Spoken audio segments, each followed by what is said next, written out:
ಈಗ ನಮ್ ಮನೇಲೇ ನೋಡಿ, ಕೆಲವರು ಮಲಗಿದ ತಕ್ಷಣ ನಿದ್ದೆ ಮಾಡ್ಬಿಡ್ತಾರೆ. ಕೆಲವರಿಗೆ ನಿದ್ದೆನೇ ಬರೋದಿಲ್ಲ. ಆ ಕಡೆ ತಿರುಗ್ತಾರೆ, ಈ ಕಡೆ ತಿರುಗ್ತಾರೆ. ಈ ರೀತಿಯಾಗಿ ನಿದ್ರೆ ಬಾರ್ದೇ ಇರೋರಿಗಾಗಿ ಒಂದು ಅದ್ಭುತವಾದ ಕಷಾಯವನ್ನು ಈಗ ನಾನು ನಿಮ್ಗೆ ಹೇಳ್ಕೊಡ್ತೀನಿ.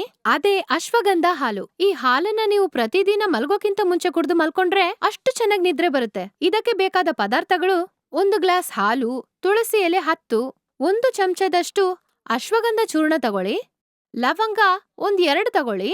ಇದ್ರಿಂದ ಈ ಅಶ್ವಗಂಧ ಹಾಲು ಹೇಗೆ ತಯಾರು ಮಾಡೋದಂತ ಹೇಳ್ಕೊಡ್ತೀನಿ. 1 ಗ್ಲಾಸ್ ಹಾಲ್ ತಗೊಳ್ಳಿ, ಅದರ ಜೊತೆ 1 ಗ್ಲಾಸ್ ನೀರನ್ನ ಸೇರಿಸ್ಕೊಳ್ಳಿ.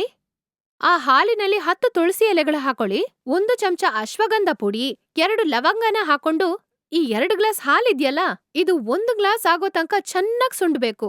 ಇದು ಚೆನ್ನಾಗಿ ಸುಂಡಿದ ಮೇಲೆ ಬೆಚ್ಚಗಿರುವಾಗ ಅದನ್ನ ಸೋಯಿಸ್ಬಿಟ್ಟು ರಾತ್ರಿ ಊಟ ಮಾಡಿದ್ಮೇಲೆ ಈ ಕಷಾಯನ ನಾನ್ ಹೇಳ್ದಾಗೆ ಮಾಡ್ಕೊಂಡು ಕುಡ್ದು ಮಲಗಿ ನೋಡಿ. ನೀವು ತಿರುಗಿ ಹೊರಳಿ ಬರ್ದೇ ಇರೋ ನಿದ್ರೆ ಕೂಡ ಈ ಹಾಲ್ ಕುಡಿದ ತಕ್ಷಣ ನಿಮಗ್ ಬಂದ್ಬಿಡತ್ತೆ. ನೆಮ್ಮದಿಯಾಗಿ ನಿದ್ದೆ ಮಾಡ್ಬೋದು. ಅದು ಮಾತ್ರ ಅಲ್ಲ, ಇದ್ರಲ್ಲಿ ತುಳಸಿ ಸೇರ್ಸೋದ್ರಿಂದ ಮನಸ್ಸಿಗೆ ಶಾಂತಿ ಸಿಗುತ್ತೆ.